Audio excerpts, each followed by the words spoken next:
How to hide Instagram following and followers list. Hey everyone, welcome back to the channel.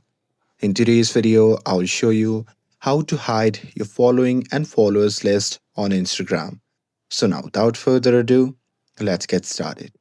So here, first thing first, open the Instagram app on your phone and make sure that you're logged in to your account. And now here, once you're inside the app, just tap on the profile icon shown in the bottom right corner of the screen.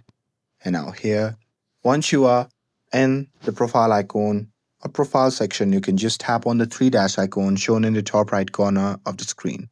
And now here, once you are in the settings section, then you simply have to scroll down and tap on account privacy. And now here in this section, you can simply toggle on this private account option, and once you do that, this will make it so only your approved followers can see your followers and following list. And that's it.